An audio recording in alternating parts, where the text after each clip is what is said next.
बात करने वाले हैं बेसिकली पाइल्स है जिसको कि बवासीर भी बोलते हैं। तो सर ये बेसिकली होता क्या है और ये बनता कैसे है, इसका क्या कारण क्या है बनने का? देखिए, बवासीर या पाइल्स जिसको बोलते हैं वो नसों का गुच्छा होता है जो लेटरिन का जो एरिया होता है वहाँ पे स्थित होता है। नॉर्मली हर इंसान के अंदर होता है।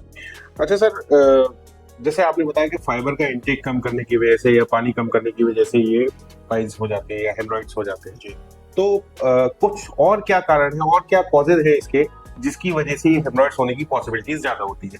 देखिए, हेमरॉइड्स होने की पॉसिबिलिटीज जैसा मैंने बताया, एक तो लो इंटेक ऑफ फाइबर्स, दूसरा लो इंटेक ऑफ वाटर, तीसरा ओबेसिटी यानी मोटापा। वो एक बहुत बड़ा रीजन होता है हेमरॉइड्स को या पाइल्स को कॉज करने के लिए। पाइल्स के कॉमन सिम्टम्स क्या होते हैं, मतलब किसी व्यक्ति को कैसे पता पड़ेगा कि उसको पाइल्स हो गया है? जी, ये बहुत अच्छा क्वेश्चन है। मेरे पास जो ज़्यादा पेशेंट्स आते हैं उनको यही कंफ्यूजन रहता है। हम पूछते हैं कि भाई क्या प्रॉब्लम है, तो वो सीधा बताते हैं कि सर पाइल्स है। हम पूछते हैं कि आपको कैसे पता पाइल्स है, तो वो यही कहते हैं कि सर हमें गुदा के रास्ते में जलन होती है, दर्द होता है। अच्छा, एक मतलब ये क्वेश्चन मेरा शायद पाइल्स से हट करके है जी। बट क्या स्टूल में ब्लड आना जी। ऑलवेज सिम्टम्स ऑफ पाइल्स और ये कुछ आंतों की भी प्रॉब्लम हो सकती है? स्टूल में ब्लड आना is not always considered a haemorrhoid या पाइल। आंतों की बहुत सारी कंडीशंस होती है। सबसे पहले होती है बड़ी आंत की सूजन, छोटी आंत की सूजन, जी। या फिर बड़े आंत में छाले हो जाना जिसको हम जी। इन्फ्लेमेटरी बाउल डिजीज बोलते हैं। कुछ लोग बोलते हैं मार्केट में जैसे कुछ ऑइंटमेंट्स अवेलेबल हैं जी। कि बस ऑइंटमेंट लगा दिया और वो ठीक हो गया, जी। तो इज इट पॉसिबल कि खाली ऑइंटमेंट के ट्रीटमेंट से वो चीजें सही हो सकती है? देखिए, मार्केट में ऑइंटमेंट्स अवेलेबल हैं और आजकल ये बड़ी एक रोलिंग चीज हो रही है कि मेडिकल पे जाके कहीं पे भी जाके एक्सवाइजेड जाके अपने आप से ऑइंटमेंट परचेज कर लिया। बट उससे जानना ये जरूरी है कि ऑइंटमेंट के अंदर कंटेंट्स क्या है। हर ऑइंटमेंट पाइल के लिए नहीं होता, हर ऑइंटमेंट फिशर के लिए नहीं होता।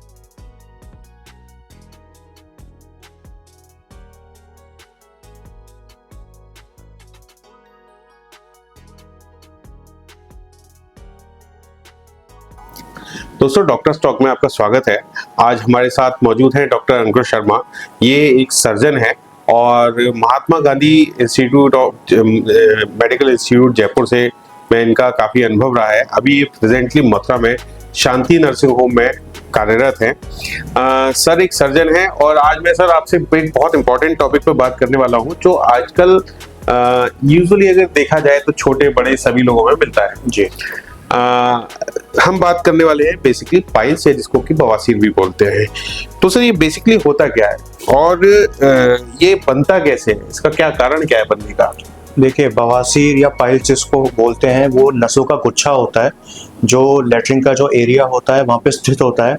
नॉर्मली हर इंसान के अंदर होता है जी। बट ये बनता ऐसे है कि जिसको क्रॉनिक कॉन्स्टिपेशन रहे या जिसको लेटरिन टाइट आती है ज़्यादा, या जो अपने खाने में फाइबर्स ज़्यादा नहीं लेते हैं या पानी ज़्यादा नहीं पीते हैं, किसी भी कारणवश लेटरिन अगर टाइट आ रही है तो इंसान लेटरिन करने में जोर लगाता है। जब जोर लगाएगा तो नसों के गुच्छे वो फूट के बाहर की तरफ निकलाते हैं, जिनको हम पाइल्स बोलते हैं। उनकी अलग अलग ग्रेडिंग होती है, कभी अंदर रहते हैं, कभी बाहर रहते हैं, कभी फूट जाते हैं। बट अगर लेटरिन करने के जोर लगाने में नसों के गुच्छे फूल के जो बाहर आ जाए उनको पाइल्स बोला जाता है। उनको पाइल्स बोला जाता है। अच्छा सर, समटाइम्स कुछ लोग बोलते हैं कि ये तो मस्से भी है, मस्सा हो गया। जी। तो मस्सा और नसों के गुच्छे मतलब दोनों चीजें होती हैं या केवल वो नसों के गुच्छे ही होते हैं? देखिए, नसों के गुच्छों को ही आम भाषा में मस्सा बोला जाता है क्योंकि वो नसों के गुच्छे जो नस होती हैं वो नीले रंग की होती हैं, बट जो गुच्छे बाहर निकल के आते हैं वो नीले रंग के नहीं आते, वो स्किन के साथ में थोड़े से बाहर आते हैं। तो आम भाषा में लोग उसको मस्सा बोल देते हैं, होते वो नसों के गुच्छे ही। ओके ओके जी। अच्छा, क्या मस्सो मतलब ये हमेशा विजिबल फॉर्म में होते हैं या समटाइम ये अंदर ही अंदर रहते हैं? देखिए, इसमें 3-4 ग्रेडिंग्स होती हैं जिसमें ग्रेड 1 के जो होते हैं और ग्रेड 2 के होते हैं वो अंदर ही रहते हैं। जो ग्रेड 3 और 4 के होते हैं जिसमें ज़्यादा इंसान स्ट्रेन लगाता है लेटरिन करने के टाइम पे, कॉन्स्टिपेशन के टाइम पे, तब वो निकल के बाहर आ जाते हैं। और जो आखिरी ग्रेड होता है उसमें कभी कभी ऐसा होता है कि मस्से बाहर तो निकलाते हैं बट वो सूज के इतने बड़े हो जाते हैं फिर वो अंदर नहीं जा पाते। तो दोनों टाइप के होते हैं, कुछ अंदर भी रहते हैं जो हमें प्रोक्टोस्कोप से देखने पड़ते हैं, कुछ बाहर निकल के भी आ जाते हैं जो कभी अंदर जा भी सकते हैं या बाहर के बाहर ही रह सकते हैं। बाहर के बाहर जी। ओके। अच्छा, ये इंडिया में कितनी कॉमन प्रॉब्लम है और मतलब किस एज ग्रुप के लोगों में अधिकतर पाई जाती है? देखिए, पाइल्स की जहाँ तक समस्या की बात है, ये ज़्यादातर उस एज ग्रुप में पाई जाती है जिसमें लोग फाइबर्स थोड़ा सा कम लेते हैं। जैसे मैं मान के चलूँ, अपनी प्रैक्टिस में जो मैंने देखा है उसमें जो मिडिल एज है, आप 20 ईयर्स से लेके 50 ईयर्स तक जी 50-60 ईयर्स तक के जो पेशेंट्स, बहुत बड़ा गैप होता है, इसमें ज़्यादातर मस्से पाए या हेमरॉइड्स पाए जाते हैं, जिनको पाइल्स बोला जाता है। जी इनका दूसरा नाम हेमरॉइड्स होता है। जी वो इस वजह से ज़्यादा कॉमन है क्योंकि इस टाइम पे लोग फाइबर्स नहीं खाते हैं। और आजकल की जो वेस्टर्नाइज डाइट हो गई है, जिसमें कार्बोहाइड्रेट्स, फैट बहुत ज़्यादा है, but salad intake, green leafy vegetables का इंटेक बहुत कम हो गया है। बहुत कम। इसकी वजह से फाइबर हमारे बॉडी में नहीं जा पाता, और जितना फाइबर कम जाएगा उतना ही हमारा स्टूल, जिसको हम पॉटी बोलते हैं, वो उतना ही टाइट होगा। और जितना जोर लगाएंगे उतना ही मस्से वो बाहर निकलते चले आएंगे। जी तो फाइबर्स की कमी, ग्रीन वेजिटेबल्स के, सैलड्स की कमी, इंटेक की कमी की वजह से ये पाइल्स आपके ज्यादा होते हैं। और जो 20-30 से लेके 70 ईयर्स तक का जो एज गैप है, इसमें बहुत ज्यादा कॉमन पाया जाता है। Okay okay. अच्छा सर, क्या रूरल और अर्बन एरिया के जनरेशन्स में कुछ डिफरेंस आता है? किस लोग, मतलब किस टाइप के लोगों में ये ज्यादा पाए जाते हैं? देखिए, रूरल और अर्बन एरियाज के मोर और लेस एट पार ही इंसिडेंट्स हैं, लेकिन जो ज़्यादातर डिफरेंस देखा गया है वो अर्बन में इसलिए ज़्यादा देखा गया है क्योंकि अर्बन में एक तो सेडेंटरी लाइफस्टाइल है, कोई भी बाहर जाके मेहनत नहीं करना चाहता, वर्कआउट्स लोग बहुत कम करते हैं। आजकल हर चीज़ ऑन द फोन ऑर्डर्स होती रहती हैं, घर जाके सब आ जाता, कोई शॉपिंग करने नहीं जाता, चल के नहीं जाना चाहता। यानी एक तो सेडेंटरी लाइफस्टाइल है, वॉकिंग खत्म हो गई है ज़्यादातर लोगों की। दूसरा, सब कुछ बैठे बैठे काउच पे ऑर्डर कर रहे हैं। तीसरा, ओबेसिटी, ठीक है। चौथा, ऑयली ग्रीसी फूड खाना, उसमें से फाइबर्स कम खाना। तो ये सब चीजें रूरल पॉपुलेशन में थोड़ी सी कम है क्योंकि वहाँ लोग मेहनत मजदूरी ज्यादा करते हैं, चलना पड़ता है, सब कुछ करते हैं, खाना अच्छे से खाते हैं, तो पानी भी अच्छे से पीते हैं। राइट। तो वहाँ पे इंसिडेंट्स थोड़े से कंपैरेटिवली कम है, बट अर्बन पॉपुलेशन में लाइफस्टाइल चेंजेस की वजह से थोड़े से इंसिडेंट्स ज्यादा।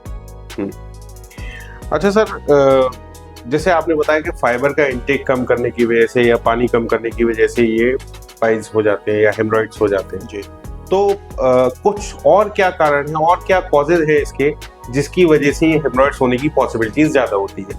देखिए, हेमरॉइड्स होने की पॉसिबिलिटीज जैसा मैंने बताया, एक तो लो इंटेक ऑफ फाइबर्स, दूसरा लो इंटेक ऑफ वाटर, तीसरा ओबेसिटी यानी मोटापा, वो एक बहुत बड़ा रीजन होता है हेमरॉइड्स को या पाइल्स को कॉज करने के लिए। चौथा, सेडेंटरी लाइफस्टाइल यानी ज्यादा मेहनत मजदूरी नहीं करना, बैठे रहना। जो ज्यादा देर तक सोफे पे या चेयर्स पे बैठे रहेंगे, बैठ के काम करेंगे, चलेंगे फिरेंगे ज्यादा नहीं, उसमें नसों के गुच्छे ड्यू टू ग्रेविटी अपने आप ही नीचे की तरफ आना शुरू हो जाते हैं। तो ये 3-4 रीजंस मोटे मोटे से हैं।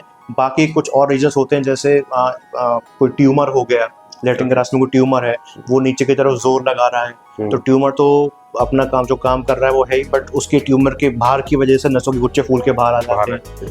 इस वजह से 2-3 ये सब मुख्य कारण, ये 3-4 हैं कि ओबेसिटी हो गया, सेडेंटरी लाइफस्टाइल हो गया, और फाइबर्स कम हो गए खाने में, फोलेट्स कम हो गए, और पानी का इंटेक कम हो गया। क्या खाने की आदतें, जैसे स्पाइसी एंड ऑयली फूड्स, जैसे आजकल बहुत सारे लोग हैं जो मोमोज और ये चटनी वगैरह ज्यादा खाते रहते हैं, वो भी इसका एक कारण होते हैं? देखिए, स्पाइसी और फूड, खासकर मैं उसमें नाम लेना चाहूंगा मैदा का। जी, जो मैदे का रोल है वो डायरेक्टली पूरा कॉज है कॉन्स्टिपेशन करने के लिए, हार्ड स्टूल्स बनाने के लिए, क्योंकि मैदा क्या है, इजीली डाइजेस्टेबल नहीं होता बॉडी में। एक बार वो आटा हो जाएगा, मैदा नहीं होगा।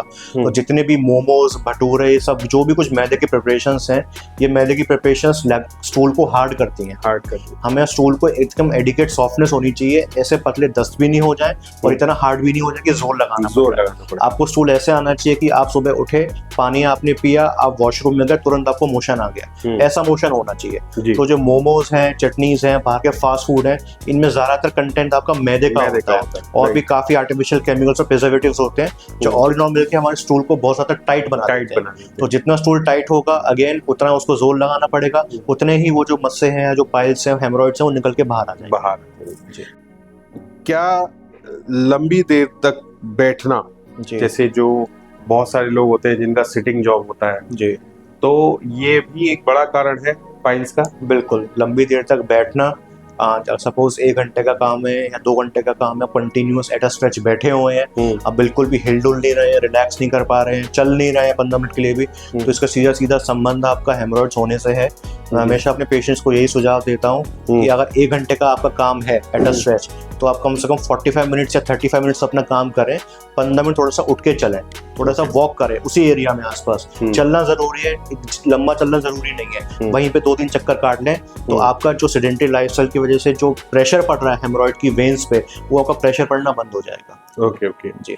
अच्छा सर, एक बहुत अच्छी चीज है कि बहुत सारे लोग ये सोचते हैं कि भाई हम तो घरेलू नुस्खों से इनको ठीक कर सकते हैं। जी तो घरेलू नुस्खे हमारे पाइल्स कंट्रोल करने के लिए कितने कारगर हैं? देखिए, पाइल्स जैसे मैंने बताया, खून की नसों के गुच्छे जो होते हैं वो फूल जाते हैं। जी, तो कोई घरेलू नुस्खा ऐसा नहीं है कि उन नसों के फूलों की गुच्छुओं को कम कर दे कम कर। या बंद हटा दे, खत्म कर दे। उसका एक ही दो ही इलाज होते हैं, या तो दवाइयाँ दी जाती हैं या फिर Right. सर्जरी होती है। ओके, घरेलू नुस्खे आप यूज कर सकते हैं अपने लेटरिन को सॉफ्ट करने के लिए। सॉफ्ट। अगर टाइट हो रही है तो जैसे आपने रात में छुआरे खा लिए, जी, या मखाने दूध में घोल के खा लिया, छुआरे खा लिया, इसबगोल की भूसी ले ली, इन सब 2-3 चीजों से आपका स्टूल सॉफ्ट तो हो सकता सॉफ्ट है। हो सकता बट जो हेमरॉइड्स या तो मस्से या जो पाइल्स बन गए हैं, वो एट अ स्ट्रेच खत्म नहीं होंगे। वो या तो मेडिकल ट्रीटमेंट से होगा या सर्जिकल ट्रीटमेंट है या से। सर्जिकल ट्रीटमेंट होगा। अच्छा, पाइल्स के कॉमन सिम्टम्स क्या होते हैं? मतलब किसी व्यक्ति को कैसे पता पड़ेगा कि उसको पाइल्स हो गया है? जी, ये बहुत अच्छा क्वेश्चन है। मेरे पास जो ज़्यादातर पेशेंट्स आते हैं उनको यही कन्फ्यूजन रहता है। हम पूछते हैं कि भाई क्या प्रॉब्लम है, तो वो सीधा बताते हैं कि सर पाइल्स है। हम पूछते हैं कि आपको कैसे पता पाइल्स है, तो वो यही कहते हैं कि सर हमें गुदा के रास्ते में जलन होती है, दर्द होता है। जी, तो हम सीधा उनको यही बताते हैं कि पाइल्स की बीमारी में कभी भी इंसान को लैट्रिन के रास्ते जलन और दर्द नहीं होगा, ओके, वहाँ सीधा ब्लड निकलेगा। अच्छा, piles is a painless condition. वो ब्लीडिंग होगी, पेन नहीं होगा बिल्कुल भी। अगर Okay. पेन है तो साथ में कुछ और रीजन हो सकता है, बट वो पाइल्स नहीं है। अच्छा, तो अगर पाइल्स उसको है तो वहाँ पे सिर्फ ब्लीडिंग होगी। और ब्लीडिंग कैसे होगी कि या तो एकदम से फवारा छूटेगा लेटरिन में, जैसे उसने लेटरिन करी तो या तो उसी पॉट में एकदम से फवारा छूटेगा, जिसको स्प्लैश इन द पैन बोलते हैं, Okay. या फिर लेटरिन में लिपट के ब्लड आएगा और Okay. उसको पेन कहीं भी नहीं होगा। अगर पेन नहीं है और ब्लीडिंग हो रही है तो that can be considered a pile, तो वो हेमरॉइड्स हो सकते हैं। अच्छा, एक मतलब ये क्वेश्चन मेरा शायद पाइल्स से हट करके है, जी बट क्या स्टूल में ब्लड आना जी ऑलवेज सिम्टम्स ऑफ पाइल्स, और ये कुछ आंतों की भी प्रॉब्लम हो सकती है? स्टूल में ब्लड आना is not always considered a haemorrhoid या पाइल। आंतों की बहुत सारी कंडीशंस होती है। सबसे पहले होती है बड़ी आंत की सूजन, छोटे आंत की सूजन, जी, या फिर बड़े आंत में छाले हो जाना, जिसको हम जी। इन्फ्लेमेटरी बाउल डिजीज बोलते हैं, जी, जिसमें दो चीजें आती हैं, IBD। Crohn's and ulcerative colitis. Hmm. तो उसमें पूरी बड़ी आंत के या तो छोटे से हिस्से में छाले हो जाते हैं, या पूरी बड़ी आंत की लेंथ में छाले हो जाते हैं। ओके, उसकी वजह से भी ब्लीडिंग आ सकती है। उसमें भी कभी पेन हो ना हो कोई जरूरी नहीं। तीसरा, कोई अगर ट्यूमर पड़ा हुआ है, बड़ी आंत में ट्यूमर है, बीच में ट्यूमर है, साइड में ट्यूमर है, जी, तो उसकी वजह से भी ब्लीडिंग हो सकती है। तो पेशेंट को अगर ज्यादातर ब्लीडिंग हो रही है और काफी लंबे टाइम से हो रही है, और हमने प्रोक्टोस्कोपी डाल के या सब कुछ करके देखा कि भाई हमें हेमरॉइड्स नहीं दिख रहे हैं, तो ऐसे फिर हमें बड़ी आंत की दूरबीन की जांच करानी चाहिए। जी, ज्यादा लंबा नहीं डालना चाहिए, वरना पता चला कि पेशेंट का हीमोग्लोबिन इतना गिर गया कि हम उसको भी ट्रीट नहीं कर पा रहे। राइट, तो बड़ी आंत में छाले होना, बड़ी आंत में ट्यूमर होना, कोई रुकावट होना, इनकी वजह से भी ब्लीडिंग हो सकती है। राइट। जी अच्छा, पाइल्स को डायग्नोज करने का क्या तरीका होता है? क्या इसके कुछ टेस्ट होते हैं या केवल हम ब्लीडिंग से ही पहचान सकते हैं कि हाँ ये पाइल्स है? देखिए, पाइल्स को बेसिकली डायग्नोस करने का तो तरीका क्लिनिकली ही है। जी, जैसे पेशेंट हमारे पास ओपीडीज में आते हैं तो उसमें हम एक प्रोक्टोस्कोप करके इंस्ट्रूमेंट होता है सर्जन के पास, तो वो लेटरिन के रास्ते एक इंस्ट्रूमेंट डाल के ऊपर से टॉर्च डाल के देखते हैं कि पाइल्स आके नसों के गुच्छे किन किन पोजीशंस पे सिचुएटेड है। ओके, अगर आप घड़ी की पोजीशन देखें तो 3, 7 और 11 ओ क्लॉक, इन 3 पोजीशंस पे घड़ी के हिसाब से पाइल्स सिचुएटेड होते हैं। तो प्रोक्टोस्कोप से हमें टॉर्च डाल के दिख जाता है कि यहाँ पाइल्स हैं। अब वो कौन सी ग्रेड के हैं वो अलग बात है, बट प्रोक्टोस्कोप से दिख जाते हैं। कई बार पाइल्स इतने ऊपर की तरफ होते हैं कि प्रोक्टोस्कोप हमारा वहां तक जा नहीं पाता, तो फिर हम उसमें दूरबीन की जांच थोड़ी सी डाल के देखते हैं, उसमें पता चल जाता है कि पाइल्स हमारे कितने हैं। तो बेसिकली क्लिनिकली हम देख के बता देते हैं, कोई ब्लड का टेस्ट इसके लिए नहीं होता कि ब्लड के टेस्ट से पता चल जाए कि पाइल्स हैं या नहीं। ओके, जी अच्छा सर, एक चीज बताइए, जैसे कि अभी आपने बताया कि कुछ अंदर तक ही हमारा प्रोक्टोस्कोप जा सकता है, उसके बाद हम दूरबीन से देखते हैं। जी तो इसका कुछ स्टैंडर्ड है कि लगभग कितनी अंदर तक के हम लोग को आइडेंटिफाई कर पाते हैं? देखिए, 4 सेंटीमीटर्स तक हम लोग आमतौर पे 4 सेंटीमीटर से, हमारी अगर एक रेफरेंस लेना चाहूँ लेमन लैंग्वेज में, तो जो इंडेक्स फिंगर होती है इसकी लेंथ तक हम एक देख सकते हैं। इसकी लेंथ के ऊपर ना आप पैल्पेट ना आप छू पाएंगे, ना प्रोक्टोस्कोप आप पर जा पाएगा। इसके ऊपर भी आपको लग रहा है कि भाई ब्लीडिंग आ रही है और हमें इतनी लेंथ तक हेमरॉइड्स नहीं दिख रहे हैं, फिर हम दूरबीन की जांच कराते देखने के लिए कि आगे ऊपर और पाइल्स तो नहीं पड़े हुए हैं। ओके, ओके, जी। अच्छा, अगर हम ट्रीटमेंट की बात करें तो क्या लाइफस्टाइल चेंजेस जो हो चुके हेमरॉइड्स हैं जी उनके लिए कुछ कारगर है? देखिए, लाइफस्टाइल चेंजेस जो हो चुके हेमरॉइड्स हैं उसमें डिपेंड नहीं करता है कि पेशेंट को सिम्टम्स क्या है। राइट अगर पेशेंट्स को, क्योंकि पेशेंट आपके पास हेमरॉइड लेके आ रहा है तो उसको ब्लीडिंग तो हो ही रही होगी, राइट क्योंकि पेन इसमें होता नहीं है। तो ब्लीडिंग अगर पेशेंट को हो रही है तो कुछ मेडिसिन इसमें दी जाती हैं, साथ में कुछ मेडिसिन देने के बाद पेशेंट को फॉलोअप के लिए बुलाया जाता है। उसमें पेशेंट अगर वेल उसको टॉलरेट कम कर रहा है, कंप्लायंस अच्छी है, सिम्टम्स रिपीट नहीं हो रहे हैं, तो हम पेशेंट को लाइफस्टाइल चेंजेस पे रखने के लिए बोलते हैं कि आपको ये परिवर्तन करना है अपनी डाइट में, रहने की स्थिति में, मोबिलिटी में, चलने के लिए, तो हम उसको कंट्रोल कर लेते हैं। राइट बट अगर उसके बाद भी ऐसा लगता है कि भाई पेशेंट कंट्रोल नहीं कर पा रहा है, फिर हम उसको सर्जरी के लिए एडवाइस करते हैं। ओके। अच्छा सर, कुछ लोग बोलते हैं मार्केट में जैसे कुछ ऑइंटमेंट्स अवेलेबल हैं जी कि बस ऑइंटमेंट लगा दिया और वो ठीक हो गया, जी। तो इज इट पॉसिबल कि खाली ऑइंटमेंट के ट्रीटमेंट से वो चीज़ें सही हो सकती है? देखिए, मार्केट में ऑइंटमेंट्स अवेलेबल हैं और आजकल ये बड़ी एक रोरिंग चीज़ हो रही है कि मेडिकल पे जाके, कहीं पे भी जाके, XYZ जाके अपने आप से ऑइंटमेंट परचेज कर लिया।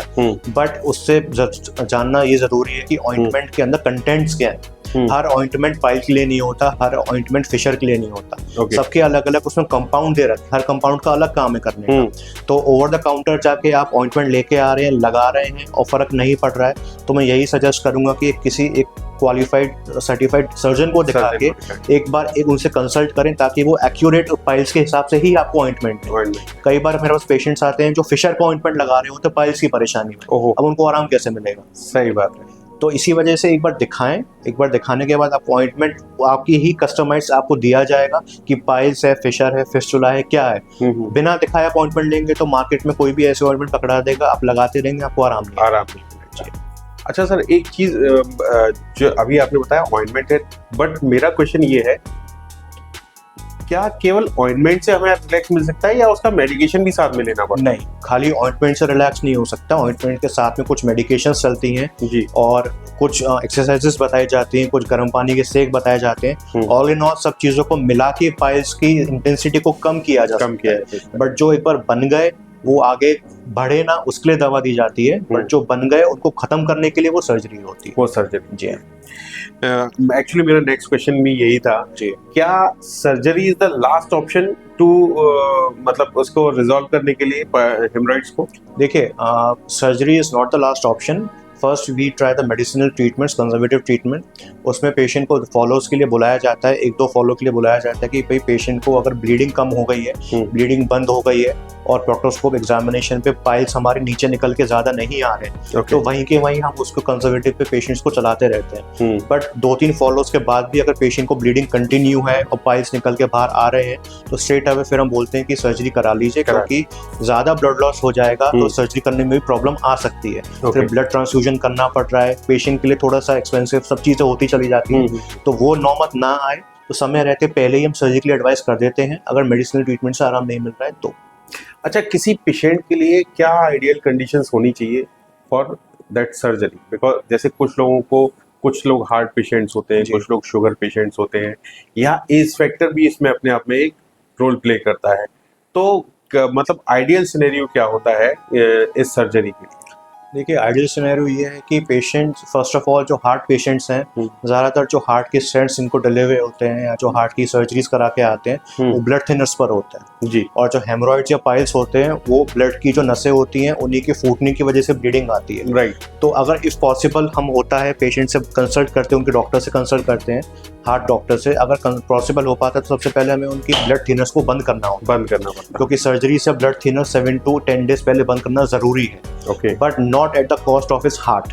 राइट। तो हमें कॉस्ट टू रिस्क रेशियो देखना होगा कि पेशेंट को रिस्क किस में ज्यादा है, हार्ट की दवाइयां बंद करने में या चालू रखने में। अगर उनके सर्जन या उनके डॉक्टर से बोलते हैं कि हाँ हम हार्ट की दवाइयां बंद कर सकते हैं, तो हम पेशेंट को हार्ट की दवाइयां बंद करवा देते हैं, फिर हम उसको सर्जरी के लिए आगे बुलाते हैं। राइट। बाकी के जो पेशेंट्स हैं उसमें यह है कि जैसे अगर स्टूल सॉफ्टनेस हमने देख लिया या हमने सिकाई करवा के देख ली, मेडिसिन ट्रीटमेंट्स लगा के देख लिया, फिर भी पेशेंट्स को ब्लीडिंग आ जा रही है, तो स्ट्रेट अवे हम सर्जरी के लिए पेशेंट को पोस्ट करते हैं। अच्छा, जो लोग शुगर के पेशेंट्स होते हैं जी उनकी सर्जरी के लिए हमें सबसे पहले क्या एक्शन प्लान करते हैं हम? देखिए, कोई भी सर्जरी हमें करनी हो, अगर शुगर का पेशेंट हो, सबसे पहले उसकी शुगर नॉर्मल करनी बहुत ज़रूरी है, जी क्योंकि शुगर नॉर्मल नहीं होगी तो हमारा जो वुंड हीलिंग है वो डिले हो जाएगा। जी जो वुंड किसी का अगर 2 दिन में हील हो रहा है, वो शुगर के मरीज का 4 दिन में हील होगा। राइट। तो शुगर कंट्रोल करना बहुत ज़रूरी है respective of any surgery in the surgical field. तो शुगर पहले कंट्रोल करी जाती है, जी उसके बाद फिर पेशेंट की शुगर रिपीट कराई जाती है। जब सब कुछ एक नॉर्मल लिमिट के अंदर आ जाता है, तब भी हम पेशेंट को सर्जरी के लिए पोस्ट करते हैं। राइट। अच्छा सर, एक चीज मैं जानना चाहूंगा कि अभी हमारे पास मार्केट में पाइल्स की सर्जरी के लिए क्या क्या, मतलब मैं खाली सर्जरी वर्ड यूज जी। नहीं करूंगा, मैं ये भी कहूंगा कि हमारे पास ट्रीटमेंट ऑप्शंस क्या क्या हैं। जी जैसे क्या इंजेक्शन भी अवेलेबल है, या सर्जरी है, या लेजर है, या कुछ दूरबीन विधि वाले जो होते हैं, कौन कौन से प्रोविजंस अवेलेबल है? देखिए, पाइल्स की ट्रीटमेंट के लिए आज के टाइम में वैरायटी ऑफ ऑप्शंस अवेलेबल हैं। डिपेंड करता है कि पाइल्स की ग्रेड क्या है, कौन सी ग्रेड के पाइल्स है। जी। तो जो बेसिक जो ग्रेड्स होते हैं, ग्रेड 1 और 2, उसमें एक रबर बैंड लाइगेशन आता है, एक गन आती है जिसमें हम अंदर ही अंदर उसमें एक रबर बैंड टाइप का एक लगा देते हैं, नॉट एक्जैक्टली रबर बैंड, पर उसकी हम बैंडिंग कर देते हैं पाइल्स की बैंड लगा के। तो वो एक ऑफिस प्रोसीजर होता है, डे के प्रोसीजर होता है, पेशेंट आता है, ऑफिस में कराता है, चला जाता है, जैसे वो अपना काम कर सकता है। कुछ जो और एडवांस पाइल्स होते हैं, उसमें एक इंजेक्शन स्क्लेरोथेरेपी करके एक ट्रीटमेंट होता है, इसमें स्क्लेरोजन एजेंट लेते हैं और उसको पाइल्स की बॉडी में इंजेक्ट करते हैं, तो पाइल्स वहीं के वहीं सिकुड़ जाते हैं। अच्छा। पाइल्स बेसिकली एक खून की सप्लाई की नसें हैं, जी। अब उसकी नसों को आप काट देंगे तो वो सिकुड़ जाएंगी। तो हम स्क्लेरोजेंट उस जगह पे लगाते हैं जहाँ पे वो नसें सिकुड़ जाती हैं और पाइल्स खत्म हो जाते हैं। राइट। उसके बाद भी आराम नहीं मिलता है और एडवांस आगे कुछ है, फिर हम उसमें 2 तरीके होते हैं, या तो हम ट्रेडिशनल ही पाइल्स को ऑपरेट करें जिसको हेमोरोइडेक्टमी बोला जाता है, या फिर हम लेजर के द्वारा उसको अप्रोच करें। ओके। तीसरा एक स्टेपलर हेमोरोइडेक्सी भी होता है जिसमें हम स्टेपलर यूज करते हैं, वो बहुत ही एडवांस पाइल्स में हो जाता है। ओके। तो अलग अलग मोडालिटीज हैं पाइल्स को ऑपरेट करने के लिए, डिपेंड करता है कि पेशेंट की पाइल्स का कंडीशन क्या है, ग्रेड क्या है, ग्रेट। उस हिसाब से। अच्छा सर, जैसे मैं अगर जैसे इंजेक्शन की बात करता हूँ जी, तो इंजेक्शन जैसे जो ज्यादा एज के पेशेंट है या हार्ट के पेशेंट है, इन लोगों के लिए इंजेक्शन सक्सेसफुल होता है? देखिए, जो हार्ट के पेशेंट हैं उनमें मैं पर्सनली इंजेक्शंस यूज नहीं करता, क्योंकि इंजेक्शंस का जो रोल, जो कंपाउंड है, वो उसमें नसों को सिकुड़ना है जी। और हार्ट के पेशेंट्स की नसें खुली होनी चाहिए, प्रॉपर फ्लो होना चाहिए हार्ट की तरफ। हम ऐसे भले ही हम लोकली इंजेक्ट कर रहे हैं, बट हम ऐसा कोई इंजेक्शन इंजेक्ट नहीं करना चाहते पेशेंट की बॉडी में जो 1% भी ये डाउट क्रिएट करे कि इनके हार्ट की ये नस बंद हो सकती है। राइट। तो उसमें हम स्ट्रेट अवे या तो लेजर्स के लिए जाते हैं या हम स्टेपलर्स के लिए जाते हैं। Okay okay. अच्छा सर, जो एज फैक्टर वाली बात मैं कर रहा था जी, जैसे जो लोग, क्योंकि बहुत सारे लोग ऐसे होते हैं जो 70 और 80 प्लस होते हैं, तो उनके लिए सबसे अच्छा ट्रीटमेंट कौन सा होता है? देखिए, 70 और 80 प्लस के जो पेशेंट्स हैं उसमें फिर उनकी कोमॉर्बिडिटीज़ देखी जाती हैं कि हम स्ट्रेट अवे सर्जरी पे नहीं जाते हैं, साथ में पेशेंट कोई और कोमॉर्बिडिटी या कोई और हेल्थ कंडीशन तो नहीं है। ज़्यादातर जो 80 प्लस पेशेंट्स होते हैं उनमें किसी को शुगर हो सकता है, डायबिटीज़ हो सकती है, किसी को हार्ट में स्टेंट पड़ा हुआ होता है, बहुत चीज़ें होती हैं। तो उसमें फिर ये देखा जाता है कि इस पेशेंट को मेडिसिन से ही हम रिलीफ दे सकते हैं या सर्जरी करना ही कंपलसरी है। राइट। ऐसे पेशेंट्स में, 80 प्लस पेशेंट्स में हम हमेशा कंजर्वेटिव ट्रीटमेंट पे ज़्यादा जोर देते हैं, क्योंकि इस एज में आके एक surgery is a type of a stress to the body, तो हम एक एडिशनल स्ट्रेस पेशेंट को नहीं देना चाहते। कंजर्वेटिवली पेशेंट अगर ट्रीट हो रहा है, ठीक हो रहा है तो ठीक है, अगर नहीं होता है फिर मजबूरी में फिर हमें सर्जरी के लिए उनको बताना पड़ता है। राइट। अच्छा, जैसे हमने पाइल्स का ट्रीटमेंट करा लिया, तो क्या पाइल्स दोबारा हो सकता है? देखिए, पाइल्स बिल्कुल हो सकता है दोबारा, क्योंकि पाइल्स बेसिकली जैसे मैंने बताया, एक डायलेटेड वेन्स होती है, नसों के गुच्छे होते हैं खून वाले, वो हमने खत्म कर दिए। इसका मतलब ये नहीं है कि वो नसों के गुच्छे दोबारा नहीं बन सकते। पाइल्स ऑपरेट होता है पेशेंट की करंट कंडीशन के लिए, आगे पेशेंट की कंडीशन ऐसी दोबारा ना हो, इसका इलाज डॉक्टर के पास नहीं, खुद पेशेंट के पास होता है। और वो इलाज एक ही है कि उसको मोशन बड़े आराम से आना चाहिए। अगर मोशन आराम से आएगा, सुबह उठते पेशेंट का खुल के पेट साफ हो रहा है, चाहे दिन में 1 बार हो चाहे 2 बार भी हो, कोई बात नहीं, बट खुल के पेट साफ हो रहा है, तो जिंदगी में भी कभी पाइल्स की प्रॉब्लम नहीं हो। अच्छा सर, एक चीज जानना चाह रहा था कि आजकल जैसे मोस्ट एडवांस टेक्नोलॉजी लेजर मानी जाती है, तो इसका लेजर का पाइल्स में क्या रोल है, कितने हद तक ये सक्सेसफुल रहती है, और आप अगर हम कंपेयर करें ट्रेडिशनल सर्जरी से और लेजर सर्जरी में, तो विच वन इज बेटर? देखिए, जहाँ तक लेजर्स का रोल है, लेजर्स अभी नई मोडालिटी ऑफ ट्रीटमेंट है इन द हेमोरॉइडल सर्जरी। तो उसमें जो ट्रेडिशनल अप्रोच ये होती है कि हम नसों के गुच्छों को बांध के, या तो हम बांधते हैं उनको, जब बांधेंगे तो उनकी ब्लड सप्लाई सिकुड़ जाती है और झड़ जाते हैं। दूसरा, हम नसों के गुच्छों को काटते हैं, जी बांध के काट दिया। तो ये हमारी दो ट्रेडिशनल अप्रोचेज हैं। जी जो नई लेजर अप्रोच है उसमें हम बांधते या काटते नहीं हैं, उसमें हम लेजर फाइबर इंट्रोड्यूस करते हैं एक स्पेसिफिक फ्रिक्वेंसी पे जो सिर्फ हेमरॉइड्स के लिए ही डिजाइन किया गया है। जब लेजर फ्रिक्वेंसी फाइबर इंट्रोड्यूस करेंगे और लेजर के फाइबर को हम जला जला के उसको बाहर लेके आएंगे, तो हमारे नसों के गुच्छे जो इतने फूले हुए होते हैं वो सिकुड़ते हुए चले आते हैं। जी जब वो सिकुड़ जाएंगे तो सिकुड़ के अपने आप बाहर की तरफ झड़ना शुरू हो जाएगा।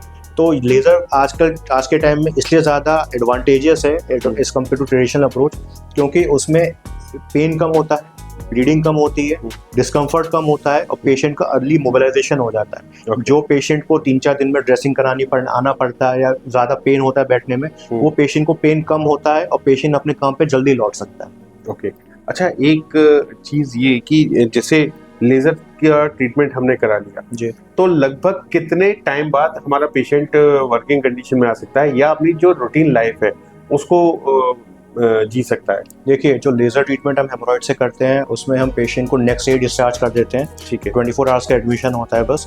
जब डे 1 से डिस्चार्ज होकर पेशेंट घर चला जाता है तो मैक्सिमम 1 या 2 डेज हम उसको बोलते हैं कि थोड़ा सा वॉच आउट करना है कि थोड़ी बहुत एक आध बूंद ब्लीडिंग का आ सकता है, ब्लड का आ सकता है, या थोड़ा बहुत पेन हल्का फुल्का हो सकता है। इसके अलावा पेशेंट डे 3 या डे 4 से अपने काम पर नॉर्मली जा सकता है। कुछ प्रिकॉशंस हम उनको बताते हैं कि सिटिंग कम करनी है, स्टैंडिंग का जॉब अगर है तो अच्छी बात है, सिटिंग का जॉब है तो थोड़ा सा कुशन वाली सीट्स पे बैठे, क्योंकि जिस एरिया पे हमने ऑपरेशन किया है वही एरिया आपका कुर्सी के संपर्क में आ रहा है। तो चाहे हम ट्रेडिशनल करें चाहे लेजर करें, ऑपरेट तो हुआ है पेशेंट, तो हल्का फुल्का पेन हो सकता है। तो अगर बैठना भी पड़े तो कुशन लगा के बैठे अच्छे से तो कोई दिक्कत नहीं है उसमें। ओके, अच्छा सर, एक बहुत इंपॉर्टेंट चीज़ ये है कि सर्जरी तो हमारे एनस एरिया की हुई है जी। अब जो हम लोग डेली डाइट लेते हैं, मोशन भी जाना होता है, तो जब मोशन जाते हैं तो उस टाइम पे फिर पेशेंट को क्या कुछ प्रॉब्लम होती है या वो इजीली बियरेबल है? देखिए, मोशन जाने में पेशेंट को कोई प्रॉब्लम नहीं होती है, क्योंकि जो सपोज ये हमारे लेटरिन का रास्ता है तो जो नसों के गुच्छे होते हैं लेटरिन के रास्ते की दीवारों पे होते हैं, लेटरिन के रास्ते के बीच में नहीं होते। राइट। तो हम जो हेमरॉइड्स को ऑपरेट करेंगे वो दीवारों पे उनका काम होगा, लेटरिन के रास्ते के आने जाने में कोई दिक्कत नहीं होगी। लेटरिन जब पेशेंट को या सेम डे लेटरिन हो जाती है, शाम को सुबह जैसे एडमिट हुआ शाम को हो गई या नेक्स्ट डे भी हो जाती है, तो उसको लेटरिन आने में कोई पेन नहीं होता। पेन नहीं। साथ में जो ब्लीडिंग होती थी हेमरॉइड्स की वजह से वो पेशेंट कम्प्लीटली बंद हो जाती है। तो मतलब हाथ के हाथ रिकवर हो जाता है? बिल्कुल रिकवर हो जाता है। ओके, अच्छा, जो लेजर ट्रीटमेंट हमारा होता है उसमें जो पेशेंट है उसको बेसिकली ध्यान क्या क्या चीज रखनी चाहिए, जैसे सर्जरी से पहले और सर्जरी के बाद क्या क्या प्रिकॉशंस उसको रखने चाहिए? देखिए, जो लेजर सर्जरी है हेमरॉइड्स को लेके उसमें ऑपरेशन से पहले ये ध्यान रखना है कि एक तो अगर कोई भी कोमॉर्बिड कंडीशन है, जैसे पेशेंट को अगर डायबिटीज है, पेशेंट को हार्ट कंडीशंस है, तो इसके लिए पेशेंट को थोड़ा प्रिकॉशंस रखने हैं। हार्ट कंडीशन है तो हम उनके कार्डियोलॉजिस्ट से बात करते हैं कि उनको मेडिसिन स्टॉप कर सकते हैं कि नहीं, कर सकते हैं तो हम उनको कर देते हैं। अगर डायबिटिक है तो हम उनकी पहले शुगर कंट्रोल में लेके आते हैं फिर ऑपरेट करते हैं। As such surgical point of view से हमें कुछ प्रिपरेशन नहीं करनी होती, बट पेशेंट की कोई अगर कोमॉर्बिड कंडीशंस हैं साथ में एसोसिएटेड तो हम उन्हें कंट्रोल करते हैं। ये तो ऑपरेशन से पहले की कंडीशंस हैं। ऑपरेशन के बाद पेशेंट को बस यही ध्यान रखना है कि उसको अपना फाइबर इंटेक, फ्लूइड इंटेक यानी पानी पीने का ये बहुत एडिकेट रखना है, अच्छे से रखना है। क्योंकि जैसे मैंने बताया कि हेमरॉइड्स अगर एक बार हो गया तो ऐसा जरूरी नहीं कि दोबारा नहीं हो सकता। राइट। तो आप राउंड द क्लॉक पूरे 365 दिन अगर अपना पानी का इंटेक अच्छा रखेंगे, फाइबर का इंटेक अच्छा रखेंगे और थोड़ा सेडेंटरी लाइफस्टाइल छोड़ के थोड़ा सा वॉक करना स्टार्ट करेंगे तो हेमरॉइड्स आपको दोबारा कभी नहीं। जी।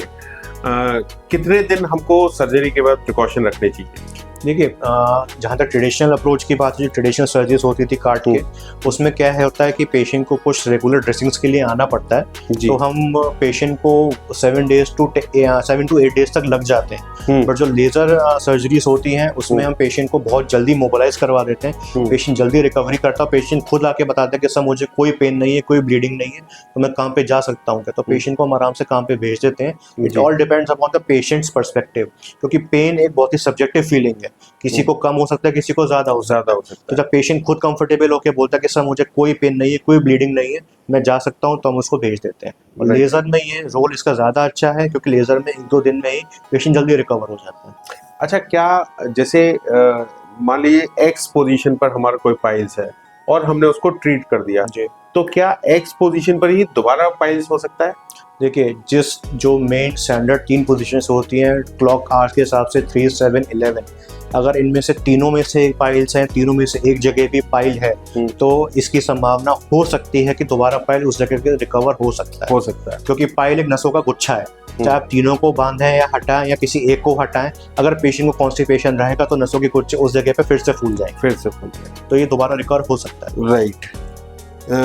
अच्छा, आज की डेट में पेशेंट के नजरिए से अगर देखें जी, तो traditional surgery is suitable for patient या लेजर सर्जरी? देखिए, ये ऐसी चीज़ है कि इसमें दोनों ही सर्जरीज अच्छी हैं। ट्रेडिशनल अभी तक चली आ रही है फॉर अ रीज़न, क्योंकि उसके रिजल्ट्स बहुत अच्छे हैं। लेज़र एक नई मोडालिटी है इस ट्रीटमेंट क्योर में, अगर तक ट्रेडिशनल ही चली आ रही थी।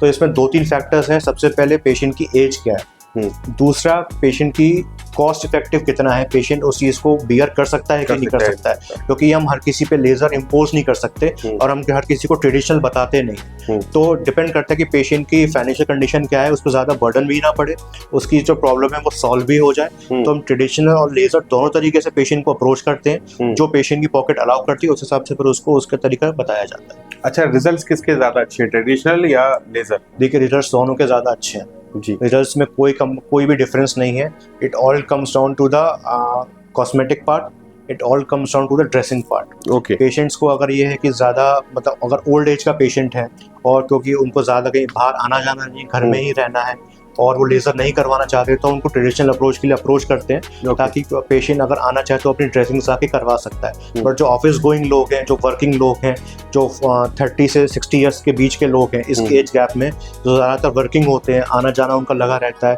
ड्रेसिंग करवाने नहीं आ सकते हैं, उनको हम ज़्यादातर लेजर्स के लिए अप्रोच करते हैं, क्योंकि वो लेजर्स में क्या है कि मिनिमम ब्लीडिंग होती है, मिनिमम स्कार आता है और मिनिमम ड्रेसिंग होती है। तो एक दो ड्रेसिंग करा के पेशेंट अपने नॉर्मल रूटीन के लिए जा सकता है। अच्छा सर, अगर आपकी रिकमेंडेशन पूछी जाए जी, तो विच वन इज बेटर?